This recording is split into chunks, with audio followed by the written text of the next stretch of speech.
श्री शिवाय नमस्तु भयम। दोस्तों, जैसा कि आप सभी लोग जानते हैं कि 23 जनवरी 2026 शुक्रवार को पड़ रही है माघ महीने की शुक्ल पक्ष बसंत पंचमी व्रत और सरस्वती पूजा, जो बहुत ही खास है। और दोस्तों, ये वो तिथि है जो कि माघ महीने में शुक्रवार को पड़ रही है, तो इस दिन का महत्व और भी अधिक बढ़ जाता है।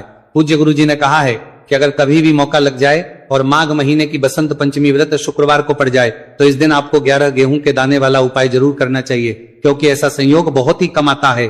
और दोस्तों, इसी दिन किया जाने वाला पंडित जी द्वारा बताया गया 11 गेहूं के दाने वाला उपाय आप लोगों को जरूर करना चाहिए। और अगर आप लोगों ने इस उपाय को नहीं किया है या किसी कारणवश नहीं कर पाए हो तो बसंत पंचमी के दिन इस उपाय से मत चूकना। दोस्तों देखिए, ये दिन इतना खास होता है, इतना महत्वपूर्ण होता है।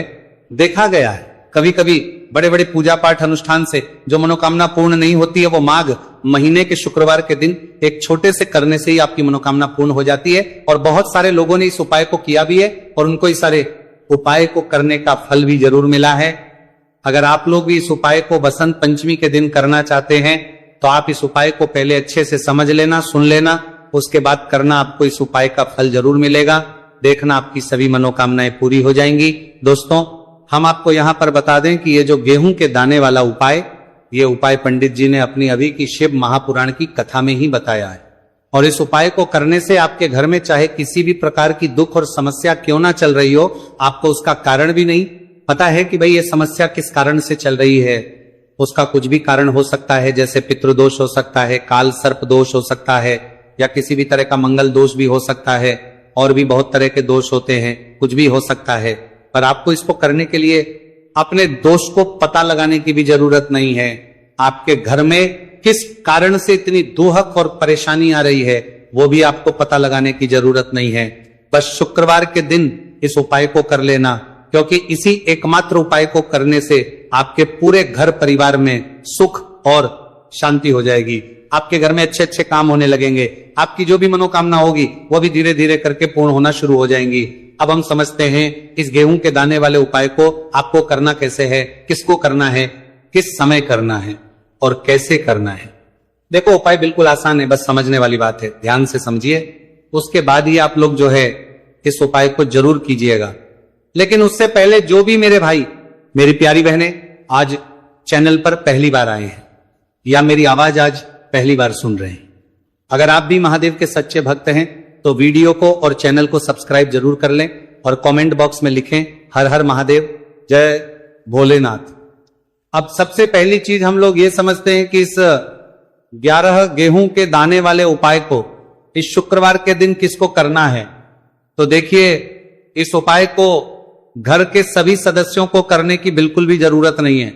घर में से कोई एक मुख्य बड़ा सदस्य ही इस उपाय को करेगा तो उस घर परिवार के सभी सदस्यों को इस उपाय को करने का फल मिल जाएगा। पर वो बड़ा सदस्य कौन होगा, कौन व्यक्ति इस उपाय को करेगा, तो यहां पर देखिए हम आपको बता दें, घर की बड़ी माताएं बहनें होंगी। घर की बड़ी माताओं बहनों में से कोई भी एक माता बहन इस वाले उपाय को कर सकती है। अपने पूरे घर परिवार के लिए घर में सभी सदस्यों को इस उपाय को करने की जरूरत नहीं है। मात्र घर की जो बड़ी माताएं बहनें हैं उनमें से कोई भी एक माता बहन इस वाले उपाय को करेगी तो उसके घर परिवार के पूरे सदस्यों को इस उपाय का फल मिलेगा। अगर किसी कारणवश माताएं बहनें घर में उपस्थित ना हो या वो इस उपाय को कर रही हो, कुछ दिक्कत हो, तो भाई उस जगह पर फिर घर का कोई बड़ा व्यक्ति भी इस उपाय को कर सकता है। माताओं बहनों के कहने का मतलब यह था कि माताएं बहनें घर की लक्ष्मी होती। जब घर की लक्ष्मी कोई उपाय करती है तो निश्चित ही भगवान शिव जी बहुत जल्दी प्रसन्न होते हैं और उपाय का फल में बहुत जल्दी और बहुत बड़ा करके भी यहां पर देते हैं। तो आप लोग ये बात समझ गए होंगे। अब हम ये बात समझते हैं इस वाले उपाय को हमें करना किस समय है। इस 11 गेहूं के दाने वाले उपाय को हमें इस शुक्रवार बसंत पंचमी के दिन करना किस समय। तो देखिए, इस उपाय को करने का जो समय है शाम का समय है। अब देखिए, यहां पर हम मुख्य रूप से सुबह का समय नहीं बोलेंगे, क्योंकि देखिए ये जो नया साल है और आप सभी लोग जानते हैं इसका शाम का जो समय होता है ना, इस दिन भगवान शिव और माता पार्वती जी का सबसे प्रिय दिन होता है। तो आप लोग इस गेहूं के दाने वाले उपाय को शाम के समय में कर सकते हो। और देखो, अगर सुबह करोगे तो आप 8 बजे से 11 बजे के मध्य उपाय को कर सकते हो। और देखो, अगर शाम के समय कर रहे हो तो इस दिन जरूर शाम के समय का ध्यान रखना कि रात के 6 बजे से लेकर 7 बजे के बीच में अगर आप इस उपाय को कर सकते हो तो बिल्कुल कर दी लेना, पूरी कोशिश करना, आपको उपाय का फल जरूर मिलेगा। ये बात आपको समझ आ गई। अब बात करते हैं उपाय की।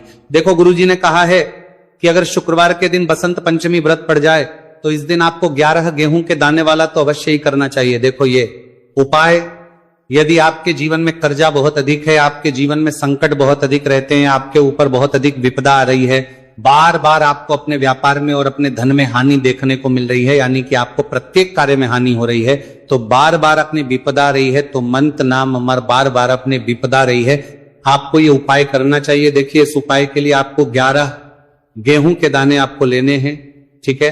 11 लेने के बाद में आपको जरूरत होगी चावल के दानों की, 11 चावल के दाने और 11 गेहूं के दाने, और चावल के दाने खंडित नहीं होने चाहिए। अब आप कहोगे भैया गेहूं कहां से लेने हैं? देखो आपको किसी भी किराना स्टोर पे गेहूं के दाने मिल जाएंगे, जाके ले लेना, ठीक है ना। 11 गेहूं 11 चावल के दाने लेने हैं। साथ ही साथ आपको एक तांबे का लोटा लेना है और उस तांबे के लोटे में आपको जल भरना है। जल आपका खुद के घर का होना चाहिए, मंदिर का नहीं होगा। अब आप ये सब सामग्री लेकर पहुंच जाओगे महादेव के शिवलिंग के पास में। शाम के टाइम पे प्रदोष काल में देखो, जब आप ये उपाय कर रहे हो तो अपना फेस रखना उत्तर दिशा, नॉर्थ डायरेक्शन की तरफ। अब यहां पे जो मैं आपको क्रम बताने जा रहा हूं ना, उस मेरे क्रम को बहुत ध्यान से सुनिए। महादेव को अगर कोई सबसे प्रिय है ना, तो उनकी सबसे छोटी पुत्री जिनका नाम है माता अशोक सुंदरी, जो आपके पास में चावल के 11 दाने हैं ना, चावल के 11 दानों को माता अशोक सुंदरी के स्थान पर आपको अपना नाम और गोत्र बोलते हुए समर्पित कर देने हैं, है ना। चावल के दानों को रखने के बाद में जो आपके पास में तांबे का लोटा है ना, उस तांबे के लोटे को कहीं पे भी हम जल नहीं चढ़ेंगे। सिर्फ और सिर्फ माता पार्वती का जो हस्तकमल आपको दिख रहा है, यहीं पे गोल गोल आपको समर्पित करना है, उसी जल को, और कहीं नहीं। ना तो माता अशोक सुंदरी के स्थान पर, ना तो के ऊपर, सिर्फ आपको यहाँ पे गोल गोल जलाधारी पर आपको उस जल को समर्पित करना है। अब आपके पास में बचे हुए हैं 11 गेहूं के दाने और बचे हैं, उन्हीं 11 गेहूं के दाने को आपको अपनी मनोकामना, अपने विशेष कहते हुए महादेव के शिवलिंग के ऊपर अगर आप बसंत पंचमी के दिन प्रदोष काल में समर्पित कर देते हैं तो आपकी जो भी मनोकामनाएं होंगी, जो भी विश होंगी, महादेव पूरी जरूर करते हैं। अन्न समर्पण करने से, उस खासकर गेहूं को समर्पण करने से हमारी इच्छाएं पूरी होती हैं। और अगर वो दिन बसंत पंचमी का दिन हो, तब तो इससे सुंदर संयोग कुछ भी नहीं हो सकता आपकी इच्छाओं को पूरा करने के लिए। बहुत स्पेशल, बहुत प्यारा सा उपाय आप सभी को जरूर करना है। ध्यान में रखिएगा, ये उपाय प्रदोष काल में करना है। देखो गुरुजी ने कहा है, भगवान शिव के शिवलिंग पर 33 कोटि देवी देवताओं का वास होता है। अगर हम लिंग के सामने कुछ भी उपाय करते हैं तो हमारे सभी देवी देवता हमसे खुश हो जाते हैं। ये उपाय आपको अवश्य करना है। देखो सुबह के टाइम नहीं कर सकते, ठीक है। अब बात करते हैं अगले उपाय की। देखिए इस उपाय के लिए आपको 2 दीपक लेने होंगे। दोनों ही दीपक आप मिट्टी के भी ले सकते हैं और दोनों ही दीपक आप शुद्ध आटा मढ़कर उनके भी तैयार कर सकते हैं।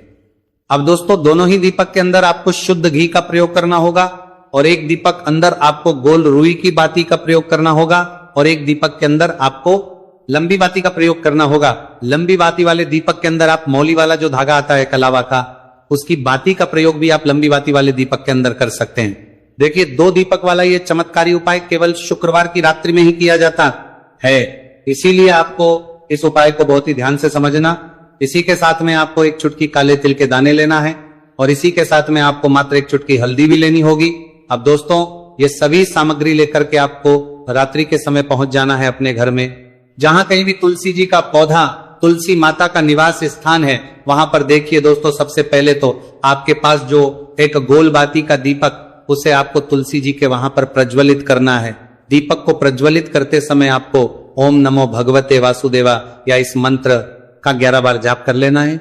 अब देखिए दोस्तों, आप जो 1 चुटकी काले तिल के दाने लेकर के आए हैं, उन्हें आपको अपने सीधे हाथ में रखना है और जो आपने गोल बाती वाला दीपक प्रज्वलित किया है माता तुलसी जी के वहां पर, उसके ऊपर से आपको इन 1 चुटकी काले तिल को घड़ी की दिशा में घुमाना है। आपको अपना नाम और अपनी गोत्र को बोल देना है और फिर आपको इन काले तिल को उससे जलते हुए दीपक के अंदर डाल देने हैं।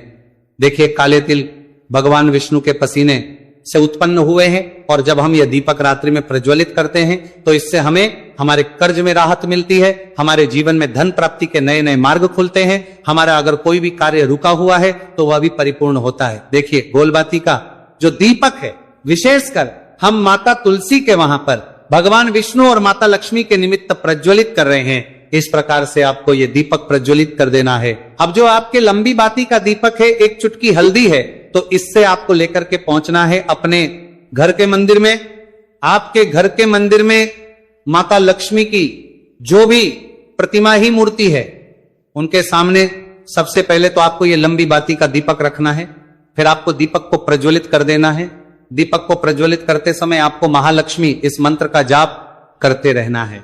अब दोस्तों, आपके पास जो एक छुटकी हल्दी है, उसे आपको अपने सीधे हाथ में रखना है, और इस एक छुटकी हल्दी को आपको उस दीपक के ऊपर से 11 बार घड़ी की दिशा में घुमाना है, और आपको महालक्ष्मी नमः मंत्र का जाप करते रहना है, और इस एक छुटकी हल्दी को आपको उसे दीपक के अंदर डाल देना है। देखिए, एक चुटकी हल्दी वाला जो दीपक है आपके जीवन से दुर्भाग्य को समाप्त करता है, माता लक्ष्मी की आपको कृपा प्राप्त करवाएगा, धन प्राप्ति के आपके जीवन में नए मार्ग बनाएगा। देखो, अगला उपाय है वो भी बहुत ज्यादा खास है। तीनों उपाय को आप जरूर सुनना, क्योंकि जो आपको अच्छा लगे वो उपाय आप कर सकते हैं। देखिए, इस उपाय के लिए आपको 2 हरी इलायची लेनी होगी। हरी इलायची आपको साबुत लेनी है, खंडित नहीं होनी चाहिए। और इसी के साथ में आपको मात्र थोड़ा शहद लेना है। शहद आपको मात्र आधा चम्मच या फिर उससे भी कम ले लेना है। और इसी के साथ में आपको एक दीपक ले। दीपक आप चाहे तो मिट्टी का भी ले सकते हैं, और आप चाहे तो शुद्ध आटा मढ़कर उसका दीपक भी आप तैयार कर सकते हैं। इस दीपक के अंदर आपको मौली का जो धागा आता है कलावा का, उसकी बाती का प्रयोग करना होगा। यानी कि इस दीपक के अंदर आपको लाल रंग की बाती का प्रयोग करना होगा, और इस दीपक के अंदर आपको शुद्ध घी का प्रयोग करना होगा। अब ये सारी सामग्री लेकर के आपको अपने घर में जो भी मंदिर है वहां पर पहुंच जाना है, और आपको मां लक्ष्मी के किसी भी स्वरूप के सामने बैठ जाना है। अगर माता लक्ष्मी की फोटो है, माता लक्ष्मी की प्रतिमा है, तो उनके सामने आपको बैठ जाना है। अगर माता पार्वती की प्रतिमा है तो उनके सामने आपको बैठ जाना है, यानी कि किसी भी माता के स्वरूप के सामने आपको बैठ जाना है। अब देखिए, सबसे पहले तो आपको माता रानी के सामने से चावल की ढेरी बना देनी है, यानी कि सी अक्षत के दाने आपको माता रानी के सामने रखना है। उसके बाद आप एक दीपक लेकर के गए हैं, उस दीपक को आपको उन्हीं चावल के दानों के ऊपर रख देना है, और फिर इस दीपक को आपको माता रानी के सामने प्रज्वलित कर देना है। देखिए, इस दीपक को प्रज्वलित करते समय आपको लक्ष्मी नम इस मंत्र का लगातार जाप करते रहना है। दीपक को प्रज्वलित करने के बाद आप जो 2 हरी इलायची लेकर के गए हैं, उसमें से 1 हरी इलायची को तो आपको उसी दीपक के अंदर डाल देनी है, और वहीं पर आपको से कम 21 बार ओम महालक्ष्मी नमः इस मंत्र का जाप कर लेना है। अब आपके पास जो शहद है और 1 हरी इलायची है, उसे सीधे आपको लेकर के पहुंच जाना है भगवान शिव के मंदिर में। पूज्य गुरुजी ने बताया है कि यह उपाय आपको सिर्फ और सिर्फ शाम के समय ही करना होगा। शाम को जब भी सूर्यास्त का समय होता है तो उस समय आपको यह उपाय करना है। लेकिन सबसे पहले तो आपके पास जो 1 हरी इलायची है, उसे आपको उस शहद के अच्छे से डुबो देना है, यानी कि शहद का लेपन उसे हरी इलायची के ऊपर चारों तरफ आपको कर देना है। अब ये जो शहद से युक्त हरी इलायची है, इससे आपको भगवान शिव के शिवलिंग पर अर्पित कर देनी है, और आपको वो श्री शिवाय नमस्तुभयम इस मंत्र का लगातार जाप करते रहना है। फिर इसके बाद आपको एक लोटा जल भी अपने साथ लेकर के जाना है, तो ये एक लोटा जल भी आपको धीरे धीरे शिवलिंग पर समर्पित कर देना है, और आपको इस मंत्र का जाप करते रहना है। फिर इसके बाद आपको अपने घर आ जाना है। इस प्रकार से आपको ये उपाय कर लेना है। तो चलिए दोस्तों, जान लेते हैं गुरुजी द्वारा बताए गए दूसरे उपाय के बारे में। देखिए, इस उपाय के लिए आपको लेना है 11 चावल के दाने। गुरुजी ने कहा है चावल के दाने खंडित नहीं लेने हैं, बिल्कुल साबित होने चाहिए। उसके साथ में आपको लेना है एक बेलपत्र। बेलपत्र का भी नियम है, अगर आपके पास बेलपत्र नहीं है तो आप शिवलिंग से उठाकर उसको पुनः शुद्ध जल से धोकर इस्तेमाल कर सकते हैं। इस प्रकार आपको बेलपत्र लेना है। इसके बाद आपको एक लोटा जल लेना है। अब ये सब सामग्री लेकर आपको जाना है महादेव के मंदिर में। देखो, अब आपको उत्तर साइड में खड़े हो जाना है, और सबसे पहले आपको एक बेलपत्र अपने हाथ पर और 11 चावल दाने रखकर शिवलिंग के ऊपर अपना नाम और गोत्र बोलते हुए समर्पित कर देना है, और काल लगातार जाप करना है। अब आपको जो 1 लोटा जल साथ में लेकर आए थे, उसे धीरे धीरे बेलपत्र और चावल दाने के ठीक ऊपर आपको समर्पित करते जाना है, और शिव पुराण के मूल मंत्र श्री शिवी का 11 बार जाप करना है, और अपनी मनोकामना बोलते जाना है। देखो, बस छोटा सा उपाय करना है, देखना एक दिन आपके सब काम बनने लग जाएंगे। गुरुजी का बहुत ही विशेष उपाय है। चलते हैं तीसरे उपाय के। देखिए, देखो, इस उपाय के लिए आपको लेना है गोलबाती का दीपक। आप चाहे तो मिट्टी का ले सकते हैं या फिर घर से शुद्ध आटा मढ़कर उसका दीपक आप तैयार कर सकते हैं। इसके बाद आपको लेना है शुद्ध गाय का घी। अगर वो नहीं है तो कोई भी देसी घी इस्तेमाल कर सकते हैं, जिससे आपको दीपक प्रज्वलित करना है। देखो, अब ये सब सामग्री लेकर आपको जाना है प्रदोष काल में आपके घर पर तुलसी जी के घेरे के पास में। देखो, ये उपाय तो आपको अवश्य करना है। देखो, वहां पहुंच सबसे पहले वो दीपक आपको प्रज्वलित कर देना है और ओम नमो भगवते वासुदेवाय नमः का 11 बार जाप करना है। उसके बाद आपको अपने सीधे हाथ में थोड़ी हल्दी लेकर उस दीपक में अपना नाम और गोत्र बोलते हुए डाल देना है। उसके बाद माता लक्ष्मी से आपको प्रार्थना करना है कि हे महालक्ष्मी, हमारी सभी दुख तकलीफों को दूर करो। हे महादेव, हमारे सब दुख कष्टों को खत्म करो। इस भावना से आपको ये उपाय करना है।